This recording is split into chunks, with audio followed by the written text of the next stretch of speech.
buhay o kabiguan, ng ligaya o lungkot. Kaya marapat lamang na tanggapin si Jesus bilang tagapagligtas at Panginoon. At matapos yun ay panariwain ang katapatan at paglapit sa Kanya bawat araw o day by day. Ang day by day ay naglalayong umalalay sa pang-araw-araw na pamumuhay. Narito po si Kuya Ed Lapis sa mensaheng pinamagatang Foolishness Against People.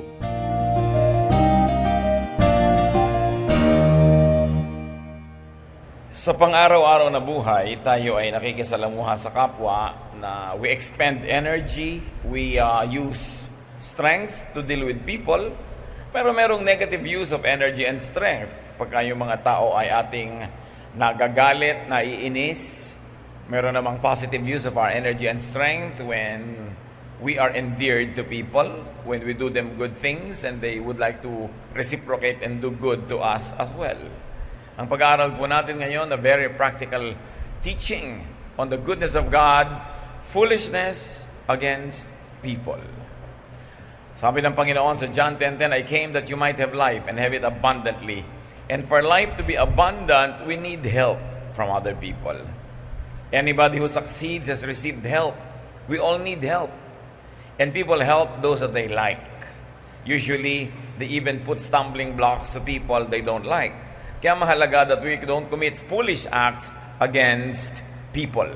Dear God, we thank you that you can enlighten us on many aspects of life, that you are concerned with our spirituality, with our eternal life, and you also are concerned about our daily living, our interaction with people, how to benefit from our social relationships. Teach us, Lord, enlighten us, have mercy on us. And right now we ask you to forgive our sins, cleanse us from all our uncleanlinesses, O God. Make us whole, wash us with the blood of Jesus. Refresh our mind, refresh our energy and strength so we can hear you and touch you and follow you. Lead us unto a greater knowledge of you. Kayo maging tagapagsalita, akayin niyo po kami sa mas matuwid, mas maliwanag na landas, at magbunga ng mabubuting gawa sa buhay namin ang bawat pakikipagniig namin sa iyo. Be our speaker, use your servant only as your instrument. In the name of Jesus Christ, your Son, our Lord, we pray.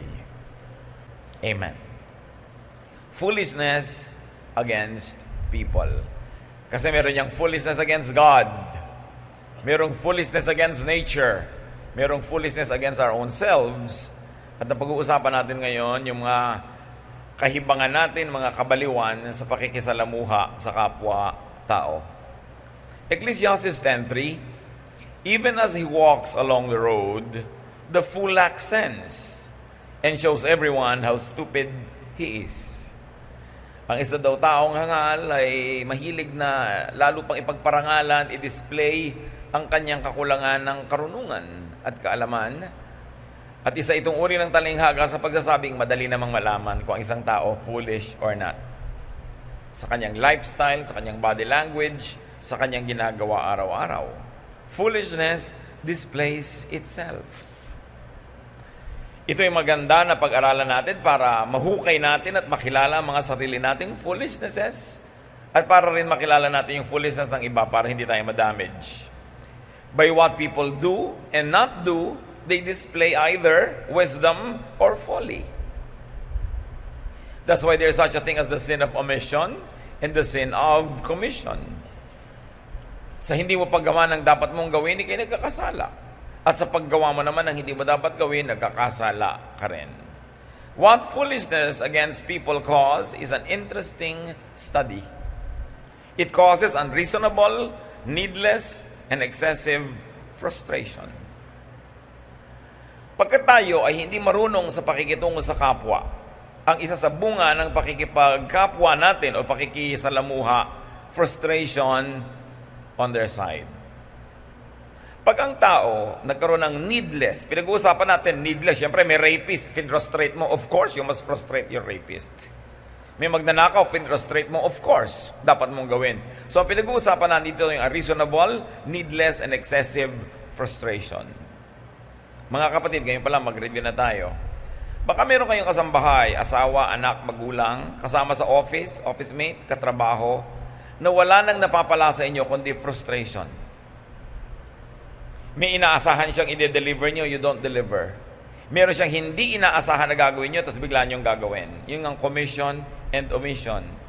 Frustration is one. Children, do you frustrate your parents unreasonably, needlessly, and excessively? Or parents, do you frustrate your children? Husband, do you frustrate your wife? Wife, do you frustrate your husband? Another foolish thing that we can do against people is alienation and distance. Again, lagi ang unreasonable, needless, and excessive alienation. Yung bang mga ginagawa natin mga kapatid, naglalayo sa atin sa mga tao. Yung dating malapit na sa'yo, lumayo pa, umatras. O yung dating malapit, nagdesisyong hindi lalapit sa'yo kahit kailan. But you know, we need people around us for productivity, for happiness, for enjoyment of life. Meron ba tayong mga ginagawa na nagpapalayo talaga sa kapwa? Lagi ka ba halimbawang dumadaing? Lagi ka bang nangungutang? Lagi ka bang nang-aabala, nang momolestya? Lalayo ang tao sa'yo. Lagi ka bang nagre-reklamo pag nakausap ka? Nawawala yung saya ng kapwa at puro mga lungkot na lang at mga kainisan sa buhay ang napapasok sa kanyang puso. It can happen. Do we cause needless, unreasonable, and excessive offense? Do we offend people with our body language, with our verbal language? Nakakasakit ba tayo ng damdamin to the point na nagagalit sila sa atin? Na-offend ba natin ang mga tao dahil hindi natin inimbita? O na-offend mo dahil inimbita mo na mapasama sa hirap mo at sa pagdurusa? Another thing that we foolishly cause in people is emotional pain. Do we hurt people's feelings? Sa ating mga comment, sa ating mga remarks, sa pagtataas natin sa sarili natin, do we hurt people? Kung isa para lang maipakita mo sa isang taong matulungin ka sa kanya, ipapamukha mo kung gagano siya hindi tinutulungan ang sarili niyang magulang, kung paano walang kwenta ang sarili niyang pamilya, para lang maipakita mong may kwenta ka, tumutulong ka. Kung minsan nabubulag din tayo ng mga sarili nating agenda ng pagtataas ng sarili, pagpapakabida, hindi natin nare-realize that we're already hurting people and we are needlessly embarrassing them. Do we cause anger and hatred? Nag-iipon ba tayo sa puso ng mga tao ng pagkamuhi, pagkagalit sa atin? Yan ang mga hindi tamang ginagawa. Why? Because they will result in something bad. Yung mga ginagawa natin na yan, may bunga yan. In fact, bunga na nga yung ma-frustrate sila, mainis, magalit. Pero dahil nandun yun, may panibagong bunga yun. What such results may further lead to is another interesting study. People may lessen, minimize, or stop helping you and giving to you. They may even prevent others from helping you and giving to you. When you frustrate people, when you hurt them, when you offend them, when you alienate them, they will definitely lessen helping you if they already are helping. They will minimize what they give you, whatever it is, their time, their talent, their treasure, or they might altogether stop. Marami mga anak, marami pa sanang ibibigay yung magulang sa kanila, pero nakaka-offend na tong anak na to, nakaka-frustrate, hindi mo nalang ibibigay.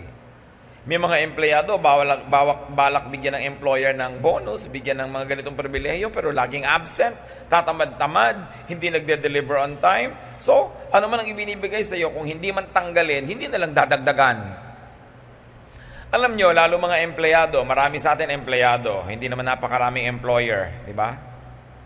Mga empleyadong hindi nagde-deliver on time, laging late, substandard, low quality ang trabaho, laging may problema sa discipline. Alam nyo, kung paano kayo pinaghihigantihan ng inyong mga employer, hindi kayo iniingkrisan.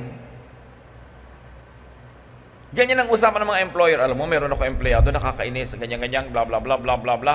Di paghigantihan mo, huwag mo ingkrisan. Huwag mo bigyan ng mga pribilehiyo.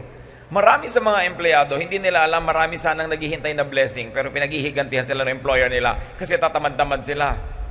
Laging late. Pag submitin mo, walang kwenta yung sinasubmit. Kung nagsasubmit pa man. Puro dahilan. Puro excuses. People get even. And especially people in power, when they have the money, they have the position, they'll do something to make your world smaller. They'll do something to deprive you of privileges. And you think, nakakalamang kayo na, ay, hindi ako pumasok, ay, late ako, ay, nagpakatamad ako. Pwedeng makalusot, you will get the minimum wage. You will probably get the mandatory 30th month pay, but you will never get a 14th month pay. Why? Dahil ang tao gumagante pag na-offend. Gusto mo ba yung may gumaganti sa'yo imbes nag-iisip na, paano ko kaya siya gagawa ng mabuti? Tapos ginagawa ka na ng mabuti na isang tao, nabalitaan itong isang nainis sa'yo o nagalit sa'yo, sasabihin sa kanya, huwag mong tulungan yan, huwag mong bigyan yan, ganito ugali niyan, ganun yan, mawawala pa yung tumutulong sa'yo. Because word gets around. It's important not to do foolish things against people. People may retaliate, as we have been saying. Gumaganti ang tao. Bihirang tao ang hindi gumaganti.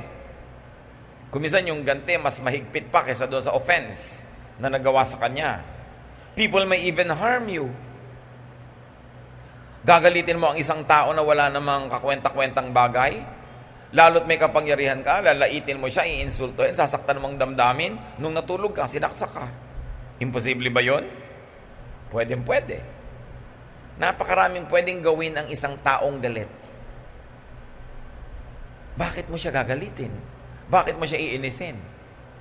Either pipigilin niya ang sarili niyang gumawa ng mabuti sa iyo or magsisimula siyang gumawa ng masama. What are some foolish acts against people? And this is the heart of our discussion tonight. Ingratitude. That's very foolish. Ginagawan ka ng mabuti, susuklian mo ng masama. O kaya ginagawan ka ng mabuti, hindi mo sinusuklian ng mabuti rin. Ang kalaban mo na nun, Diyos. Kasi ang gusto ng Diyos, tayo tumatanaw ng utang na loob. Hindi naman nagpapakaalipin ka, kawawa ka na in a very disproportionate way.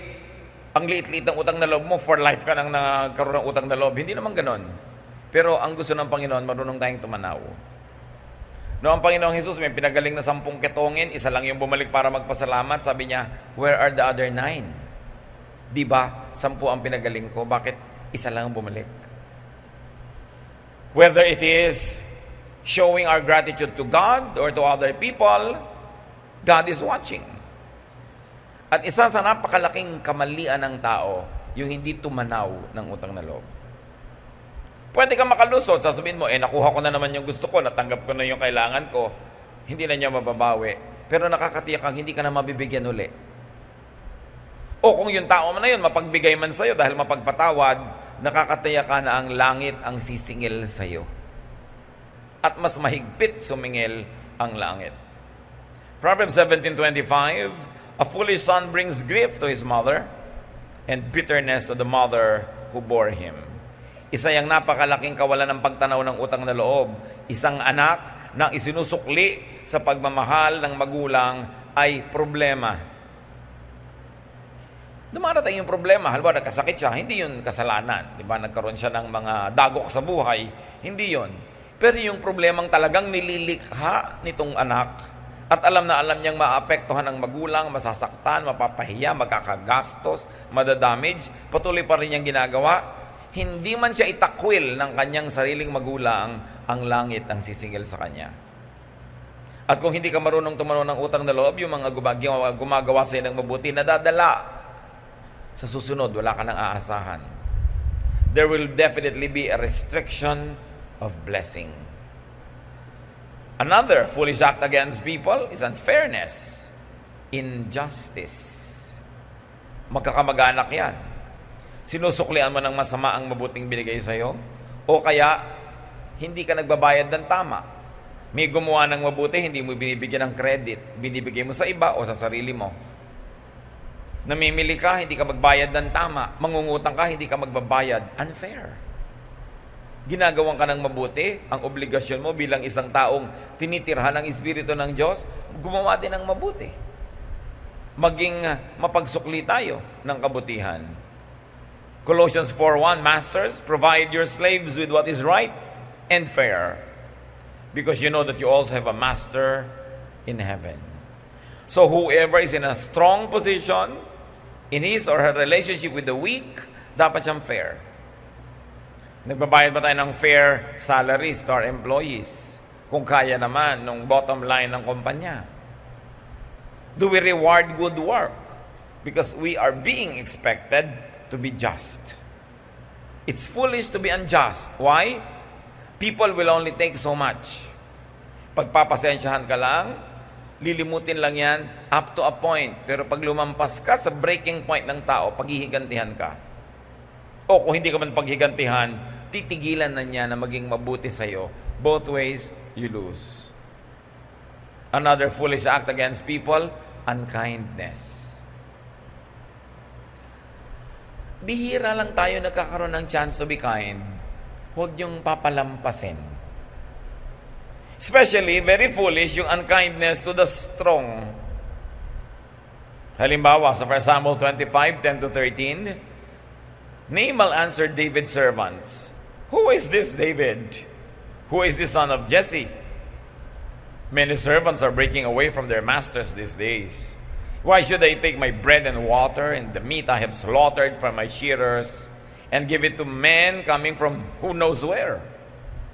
David's men turned around and went back. When they arrived, they reported every word.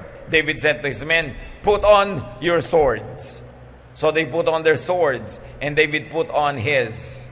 About 400 men went up with David, while 200 stayed with the supplies. Yung background, David had a shadow government in the countryside. Hindi siya yung king. He was wanted by the king, and the king wanted to kill him. But there were many men who were with him, about 600 men who were trained in warfare. Kumbaga sila ay mga taong labas, hindi talaga sila yung government, but they were running some kind of a semblance of government out there in the wilderness. Pinoprotect nila yung mga mahihirap na tao mula sa mga bandido at magnanakaw. Yung mga nag-aalaga ng mga tupang ninanakaw-nakawan ng mga maton, pinoprotect nila. So, nung panahon na ngayon, ang paggugupit ng mga buhok nitong mga hayop na ito na malaking pera, may piyesta sa bahay nitong si Nabal. Nagpapunta si David ng mga tauhan, "Pwede po bang bigyan nyo naman kami ng konti nyo mga handa para may makain naman kami? Naging mabuti naman kami sa inyong mga tauhan, hindi namin ninakawan at walang nakapagnakaw sa kanila. Dahil pinoprotect namin sila." At sagot nitong si Nabal, "Sino naman yung David na yan? At sino naman kayo? At bakit ko kayo bibigyan ng pagkain?" No. Na-offend sila. Hindi lang kasi tumanggi si Nabal, ininsulto pa sila. Ito namang David, pikon at kalahati. Nung madinig niya yon, sabi niya, "Sige, arm yourselves, susugurin natin sila. Lilipulin natin ang buong ang kanila." So 400 armed men were with David, while 200 remained to watch their luggage.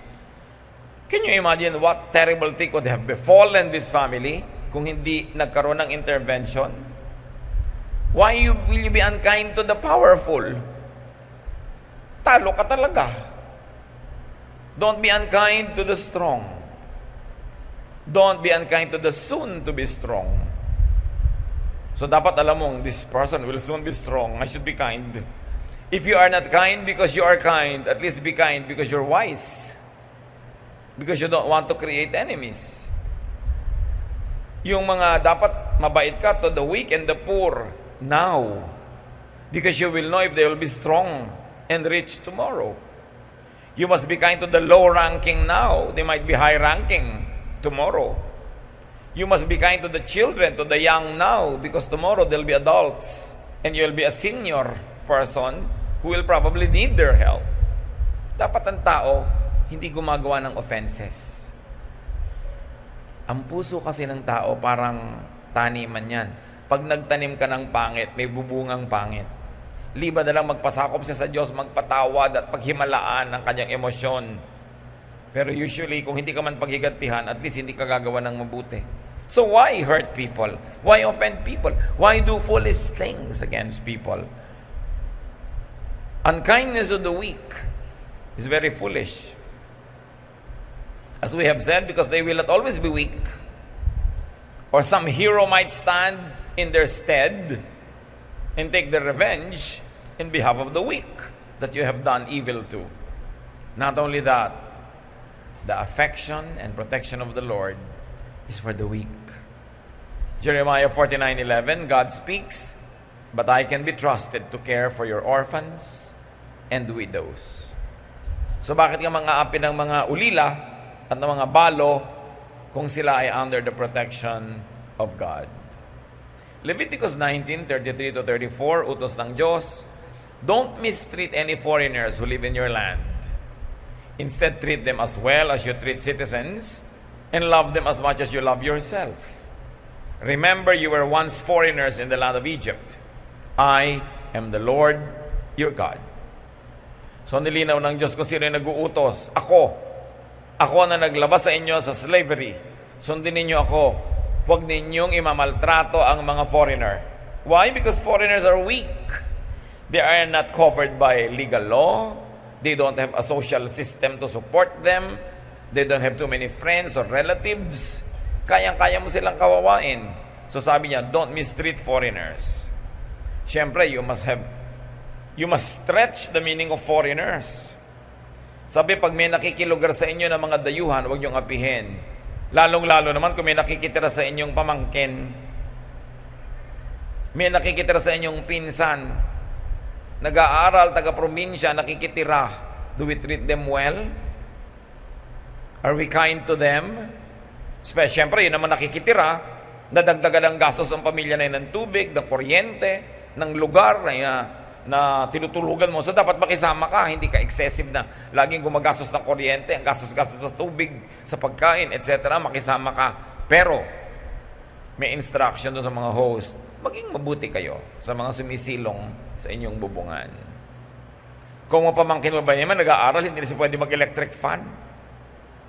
Ngayon, kung talagang wala na kayong kapera-pera, wala nang nag-electric fan, o di wala.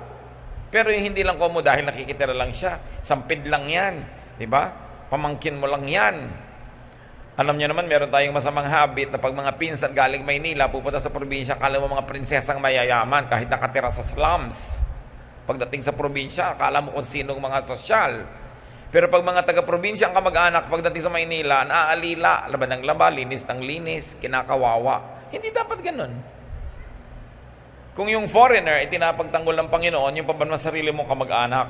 So, merong bata sa pamilya mo, meron kang stepson or daughter, be nice. Kasi yung power mo, sandali lang yan. Mamaya sila naman yung tatanda, ikaw naman yung sobrang tatanda na. Kayang-kaya ka nilang pitik-pitikin pag sobrang tanda ka na. May itinanim ka bang kabutihan sa kanila? Don't mistreat anybody. Kasi baka kapagigantihan. Another unkindness of the week, Matthew 25:31-40. When the Son of Man comes in His glory with all of His angels, He will sit on His royal throne. The people of all nations will be brought before Him, and He will separate them. The shepherds separate their sheep from their goats. He will place the sheep on His right and the goats on His left.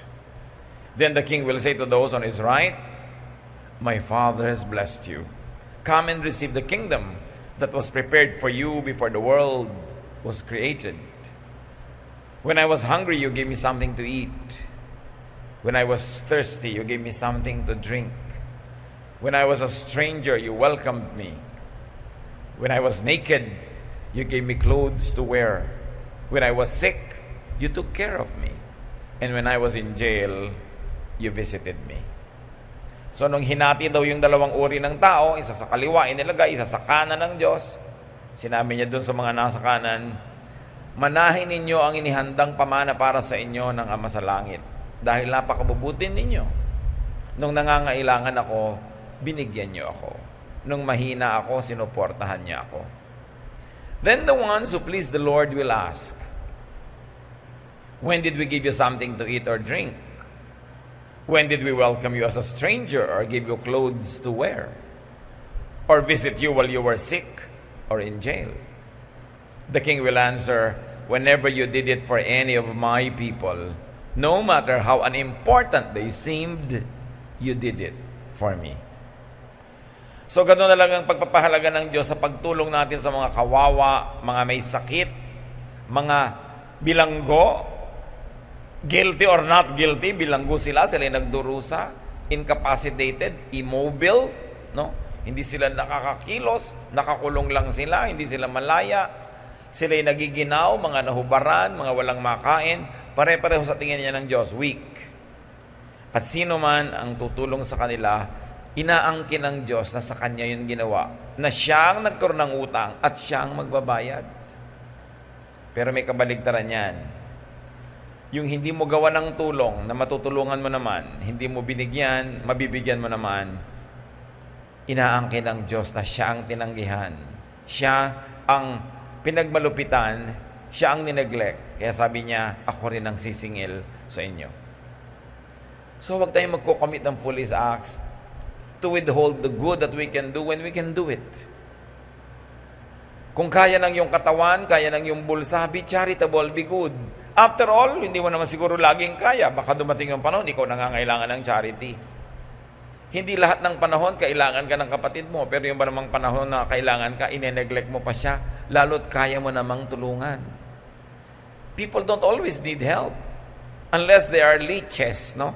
Bihira naman yung mga tao na gano'n, talagang mga linta, na talagang nagpapatulong at hindi nila kailangan at ubod ng tamad. Hindi yun ang pinag-uusapan natin. Ang pinag-uusapan natin yung mga taong paminsan-minsan lang naman nangangailangan.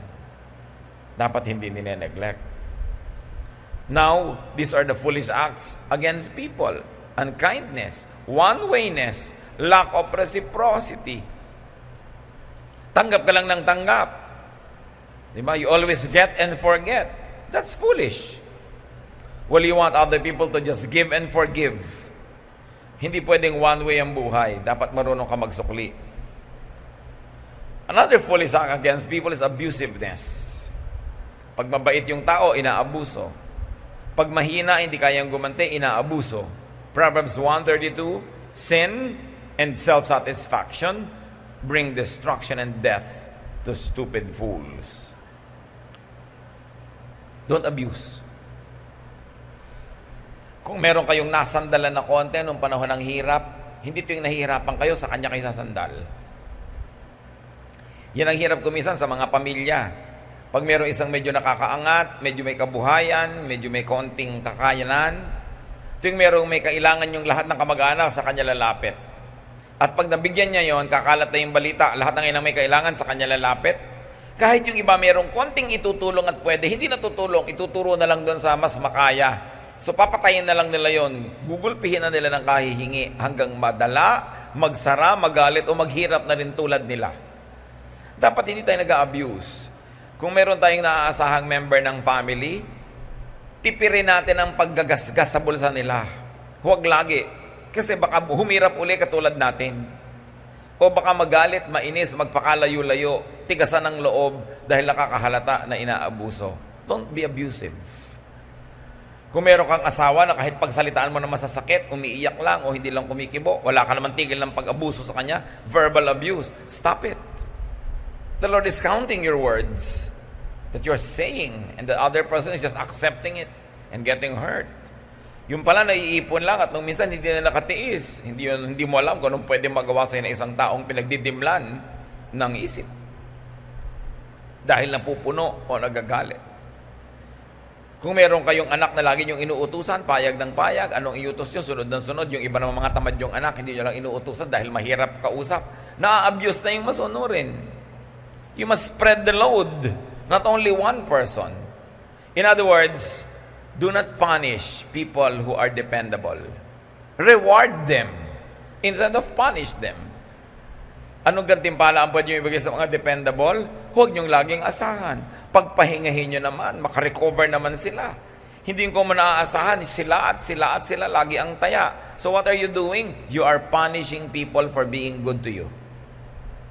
Meanwhile, those who are not good to you, you reward because you leave them in peace. You don't bother them. You don't ask for anything. Injustice yun. Dapat marunong tayong maging makatarungan. Another foolish act that we can do against people, abrasiveness, kagaspangan, kabastusan sa tao. Bakit? Ang taong nasasaktan ang damdamin, nagtatanim, nagagalit. Gusto mo ba may nagtatanim sa'yo, may galit sa'yo? Ang gaspang-gaspang mo magsalita, hindi ka polite, nakakapanghiya ka ng tao, ay embarrass sila pag nagsasalita ka. Why will you like that? Proverbs 15:1, a kind answer soothes angry feelings, but harsh words stir them up. Pag marunong tayong pumili ng salita, pag binitawan natin, humuhupa ang damdamin ng ating kausap. Pero pagka kung magsasalita ka, nakakagalit, nakakainis, parang binubusan mo ng gasolina yung apoy nila, lalong naglalagablab. Kaya meron pag nagsalita, nasa sapak, nasusuntok, nababaril, kasi yung words nila nakaka-provoke. Ipagpalagay na violent yung tao, but it takes somebody to provoke a violent person. Wala namang violent person na nanahimik ka, wala kang ginagawa, nagbabasa ka lang dyan, biglang lalapit sa'yo, hampasin ka na ng kahoy.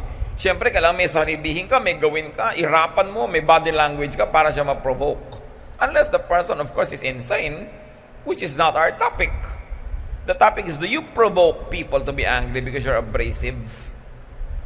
Yung mga bata na pagsagot nyo sa magulang, pabarang-balang, walang korte, walang ganda, nagagalit tuloy sa inyo. Yung pulis, hinuhuli ka, galit na galit ka pa, ang yabang-yabang mo pa makipag-usap. Samantalang napapakiusapan naman sana. Pero alam niyo ng mga tao, I'm right, you're wrong. Yung mga abrasiveness, anong napapala niyo sa ganon? Nasusuong lang kayo sa gulo. Mabuti yung diplomatic ang language, mapagpakumbaba, payapa. Merong mga hindi nasuklian ng tama doon sa jeep, makikipag-away sa driver because of principal. Pag tinampas ka na ng tubo sa ulo mo, anong principal? Diba? Nakikipag-principal ka sa piso, sa 5 piso. O, do mahalaga yon, pero marunong ka man dapat tumimbang. Mukhang barumbado tong driver na to, hayaan mo na nga. Diba? Dapat marunong ka mag-isip. Hindi yung langi ka na lang, tama ako. Tama ka nga, pero patay ka naman. Maraming ganun na yung nagmamaneho, kinat ka, galit ka, makikipaghabulan ka sa highway. Bakit ka makikipaghabulan sa isang barumbado mag-drive? Barumbado nga siya, ba't mo papatulan? The problem with getting even is you become the same. So dapat sa hindi ko papatulan is beneath me.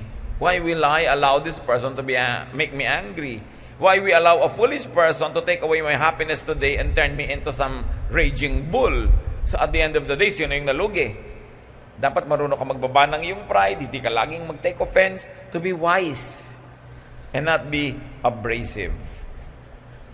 Meron akong tinatanong ng mag-asawa, no? Sabi ko, sa buong married life nyo ba na halos yata 40 years, nasigawan ka na ba ng asawa mo? Sabi niya, hindi pa. Siguro, hindi ka naman perfect, no? Paminsan-minsan, dapat ka rin masigawan. Pero ba't ka kaya hindi nasisigawan? Sabi niya, kasi pag nagagalit yung asawa ko, lumalayo. Namimintana, nagkukulong sa kwarto, naliligo. Mamaya, pag humupa na yung galit niya, tsaka ako niyan babalikan, kakausapin ako, so hindi na ako nasisigawan. Mas naiintindihan ko. So, sabi ko, ikaw, nasigawan mo na ba siya? Hindi rin daw. Ba't ko naman siya sisigawan? Hindi naman niya ako sisigawan. Di ba? So, pag nasisigawan ka, usually naninigaw ka rin. At pag nasa sapak ka, usually bungangera ka. Wala pa kasi ako nakitang babaeng tahimik na nagdadasal, sinapak eh. Although, syempre, hindi naman natin justify yung pananapak in any way, no? Pero kaya ka rin nasa sapak, bunganga mo rin siguro, laging rumerepek eh. Sige! Ay, pak! Nung nakakita ka ng mga star, tatahimik ka na ngayon. Di ba? Yung iba naman, napapatay. Kasi sinapak na, bunganga pa rin ng bunganga. Sinasakal na, sige, sakalin mo ko. Kaya tuloy yun, isang malamig na bangkay. Tama ka nga, pero patay ka na. Yun eh, granting na tama ka. Pero kung tama ka man, pag mali na yung method mo, mali ka na rin eh. So, hindi ka na rin talaga tama. Avoid abrasive language. And when you're very angry, do not talk. Mamaya na lang. Pag lumamig na yung ulo. Para hindi silakbo ng damdamin ang nananaig. Another foolish act against people, backstabbing. Pagsasalita ng pangit kung kailan nakatalikod yung tao. Bakit mali yun? Malalaman niya yun. Malalaman at malalaman. Sabi nga, may tainga ang lupa, may pakpak ang balita. Makakarating, lalo yung kaharap nyo, yung mga intrigera, huy, sabi sa'yo, ganyan ka raw. Ikaw naman, bakit? Siya naman ganito. Makakarating yun, promise. Sa'yo nga, nakarating yung sinabi ng kabila. what will prevent them na iparating sa kabila yung sinabi mo? Hindi na matatapos yan. Ecclesiastes 10:20, do not revile the king even in your thoughts, or curse the rich in your bedroom, because a bird of the air may carry your words, and a bird on the wing may report what you say. Talinghaga, ano? Sabi, huwag kang magsasalita ng laban sa hari o sa mga mayayaman. In other words, huwag kang magko-comment against your boss, against your employer, against your superior.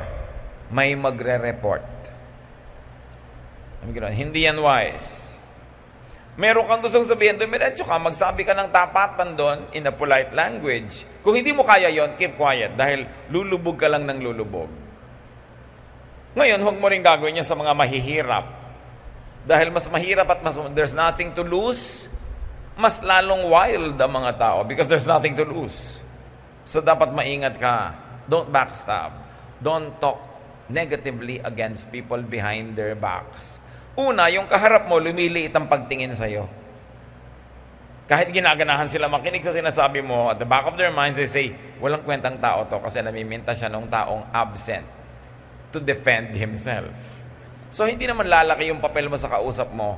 Malalaman pa nung topic mo na tao, lugi ka. Nobody wins by backstabbing. It's always best to air and ventilate your problems in a proper forum with good words. Yun naman ay kung matalino. Kaya ang pinag-uusapan natin dito, foolish acts eh. Only fools do this. Another foolish act against people is quickness to become angry. Anger begets anger. Proverbs 14:7, fools have quick tempers. And Proverbs 29:11, don't be a fool and quickly lose your temper. Be sensible and patient. Sino sa inyo ang napakabilis magalit? Pag nagalit kayo, don't speak. Don't do anything. Lumayo kayo doon sa inakagalitan ninyo para kayo humupa at hindi kayo makagawa ng bagay na pwede yung pagsisihan, makakapagpababa na inyong pagkatao, o makakadamage ng kung ano man ang binubuo ninyo sa buhay.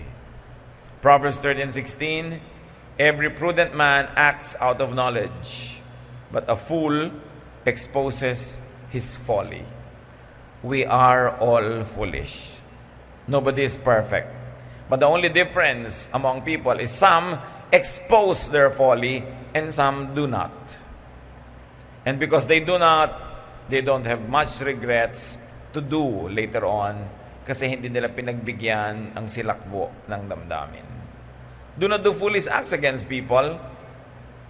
Life promotes, preserves, and protects itself. So when you assault another, that person will defend himself. And the best defense daw is offense. So they will also offend you. They will also hurt you back, something you do not want. Avoid pain and sorrow. Promote pleasure and happiness. Don't be foolish in dealing with other people. Be wise. The Bible is full of teachings. The Lord Jesus Christ gave us a lot of examples to be diplomatic and to be kind. You need help from people. Or if you don't need help, you need people to be happy. Don't alienate them. Don't drive them away. Don't cause anger and don't cause bitterness in them. Instead, make them love you. Your life will be nicer and happier. Ama namin, ipakita nyo sa amin kung anong relevance nito sa aming buhay. Suriin niyo po kami kung meron kami mga ginagawang foolish acts against people. Sa lahat-lahat ng mga diniskas sa amin, Panginoon, ipaalala niyo kung alin doon ang relevant sa amin. Turuan niyo kaming ituwid ang aming buhay. Itigil ang paggawa namin ng mga foolish things. Simulan ang paggawa ng wise things to people. At nang ang buhay namin mas maging masaya, maluwag, maginhawa, mabunga. At hindi lang yon, para maging blessing kami sa iba. Para yung aming pakikisalamuha sa kanila, kapulutan nila ng magagandang bunga at maging magandang kontribusyon kami sa kanilang buhay. Patawarin niyo po kami, Panginoon, sa mga ginagawa namin na nakakasama ng loob sa kapwa, nakaka-offend, nakakapatid sa kanila, nakakatisod. Turuan niyo po kaming mas maging responsable na alagaan namin ang damdamin ng aming kapwa na pwede naming masaktan At pwede rin naman naming mabigyan ng kasiyahan. Pagbulay-bulayan natin mga kapatid ang mga pinag-aralan natin at i-apply sa ating buhay pamilya, sa buhay sa trabaho, sa buhay pang araw-araw. O God, in silence, continue to give us wisdom so that we may benefit from this discussion. In the name of Jesus we pray. Manatili tayong tahimik at magbulay-bulay sumandali.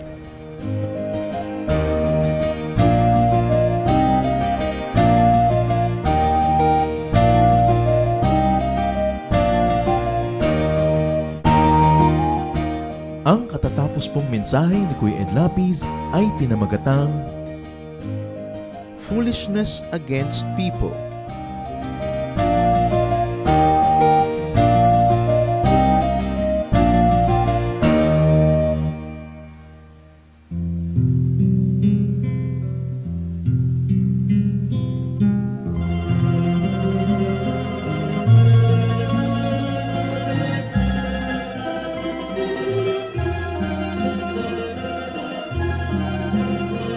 Pagdaang ng kahapon, iniwan ang layon, subalit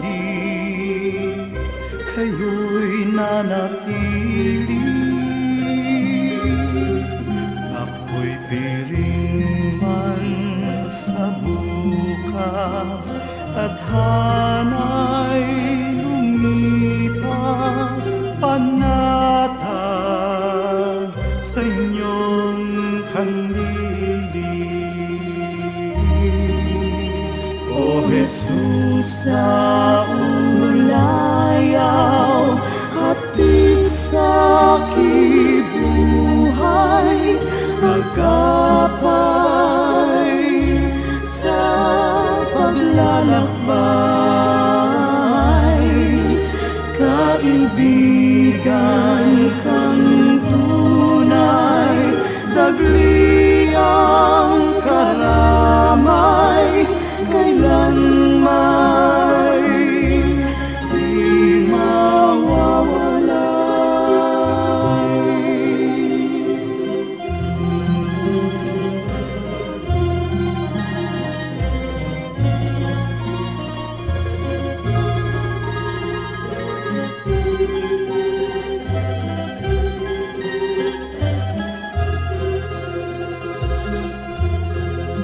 sa tamis ng iyong hiya, masakit at hirap, sadyang hindi mananaig. O Jesus, kaulayaw,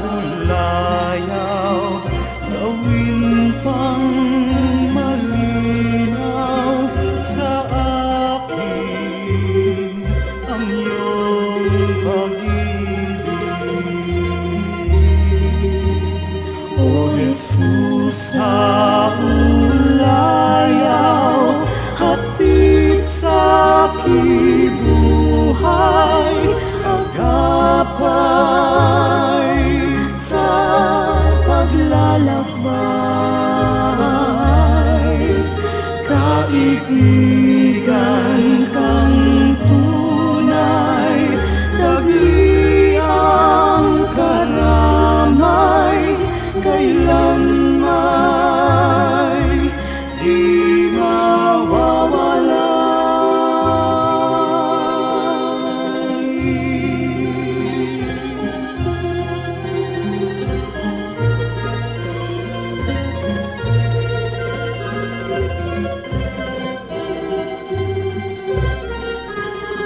Jesus sa ulayaw, hatid sa kibuhay, agapay sa paglalakbay.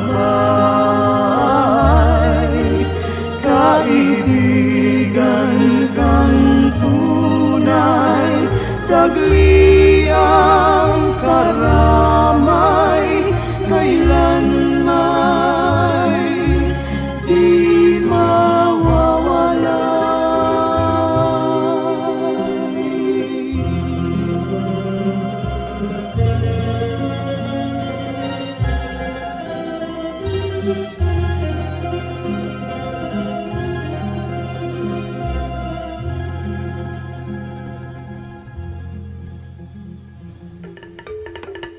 Dumako po tayo sa mga hiyas ng bayan, mga kayamanan po ng ating lahi, ng ating lipi na maaari nating pagyamanin, kilalanin at itampok. At ito po ay atin ding ipamana sa mga darating pang henerasyon. Ang atin po ngayong itatampok na hiyas ng bayan ay ang ating mga kasabihan. Marami po tayong magagandang mga kasabihan. At bakit po kayamanan ng bayan ang mga kasabihan? Sapagkat ito po ay mga karunungan na naipon, sinala, niliglig, binuo ng panahon. Sa tagal ng ating mga karanasan bilang isang bayan, bilang mga mamamayan, bilang tao, ang ating po mga ninuno ay nakabuo ng mga salawikain na nakabase sa mga mahahaba, matatagal at malalalim na mga karanasan. Kaya dapat lamang namang pahalagahan ng mga kasabihang ito sapagkat hindi naman tayo basta-basta makakaimbento ng kasabihan sa loob ng isang araw o isang linggong karanasan. Kailangan po ang mahabang pag-oobserba sa buhay, pagdidili-dili at pagkatapos po ay pagbubukas ng isip. Ang atin pong kasabihan na itatampok sa araw na ito ay galing sa Katagalugan. Ang kahoy na likot baluktot, hutukin hanggang malambot. Kung lumaki at tumayog, mahirap na ang paghutok. Talaga nga naman po, tamang-tama. At ito po ay galing sa UP Cultural Dictionary for Filipinos ni Thelma B. Quintanar at mga kasama. Uulitin ko po ang kasabihang ito. Ang kahoy na likot baluktot, hutukin hanggang malambot. Kung lumaki at tumayog, mahirap na ang paghutok. At siyempre, ito po ay hindi naman talaga tungkol sa mga kahoy ang pinag-uusapan. Bagamat napakaganda po nung nakikita natin dito na imagery, yung kahoy nga naman na puno habang maliit pa lang at malambot pa ang mga sanga at malambot pa ang katawan at medyo likuyan o baluktot o kung saan-saan pumupunta kayang-kaya pa nating hutukin, lagyan ng suhay at iurong dito o kaya ay patigasin sa ganong patungong direksyon. Subalit kung yan ay malaking-malaki na at punong-puno na, hindi na natin yan pwedeng maiba dahil matigas na at mataas na, baka hindi pa natin maabot. At ito po naman siyempre yung metaphor na ito ay may kinalaman sa pagpapalaki ng mga bata, sa paghubog ng kaisipan, sa paghubog ng mga paniniwala at mga pagpapahalaga.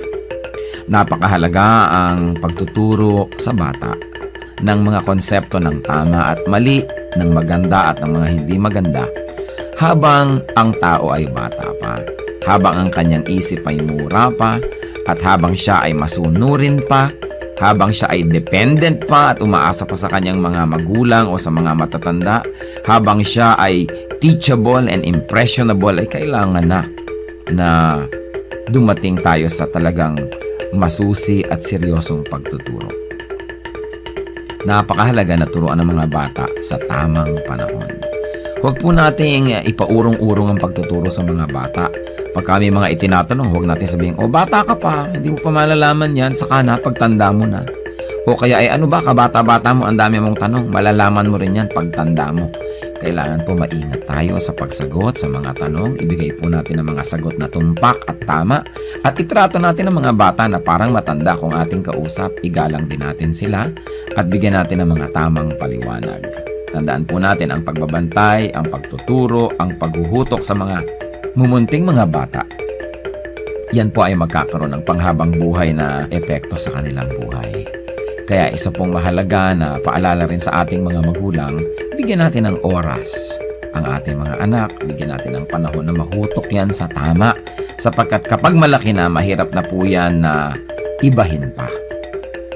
Kaya ilapit natin sa Panginoon habang maaga, palakihin natin ang may takot sa Diyos, palakihin natin na kasama ay mga mananampalataya, nadidinig ang salita ng Diyos, mga Kristiyanong awitin, at nang sa gayon, ang batang ito ay lumaking nasa tamang direksyon. Sabi rin po yan sa Bible, train up a child in the way he should go, and when he is old, he will not depart from it. Meron po tayong equivalent niyan sa ating pong kultura, sa ating mga kasabihan. At yan po ang hiyas ng ating bayan ngayon, kasabihang, ang kahoy na likot baluktot, hutukin hanggang malambot. Kung lumaki at tumayog, mahirap na ang paghutok.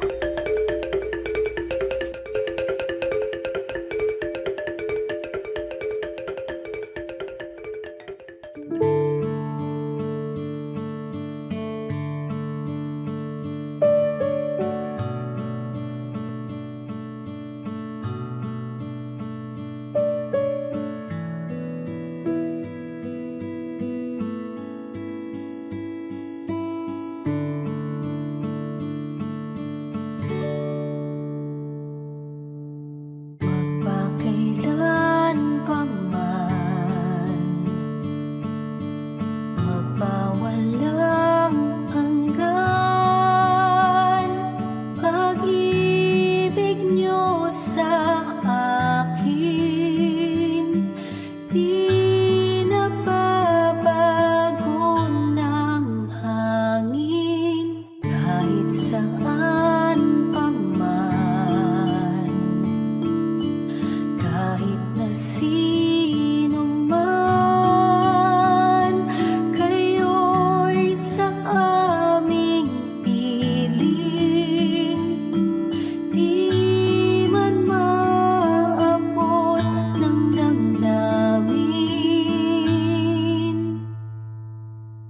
Ang pag-ibig niyo'y wagas, hindi magwawakas. Ako ay niligtas.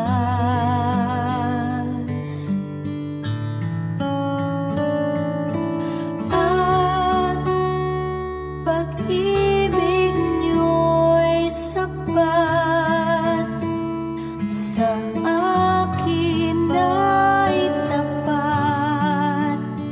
Kahit na di ako karapat-dapat.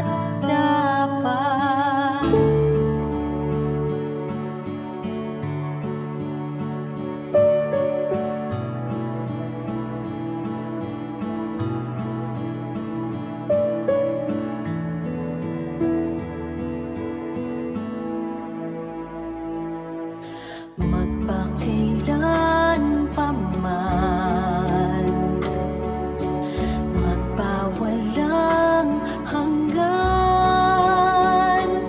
pag-ibig niyo sa akin, di nababago ng hangin, kahit saan pa man. Kahit na sino man, kayo'y sa aming piling, di man maabot ng damdamin. Ang pag-ibig niyo'y wagas, hindi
Pilipino hindi matapos ang usapan sa text. Isa sa ating kinikilalang kagandahang asal, ayaw nating tayo ang magwawakas sa anumang magandang bagay. At napakaganda yung nagte-text. Kasi nagkakaroon kayo ng communication, you have a connection. So, yung nag-thank you, sasabihin mo pa ng you are welcome. At yung nag-welcome, papadala mo pa halimbawa ng smiley na drawing. At kung ano-ano pa, kasi ayaw mo na ikaw yung hindi sasagot. Sasagot at sasagot ka pa rin, haba ng haba tuloy. Kasi ayaw nating tinatapos ang isang magandang bagay.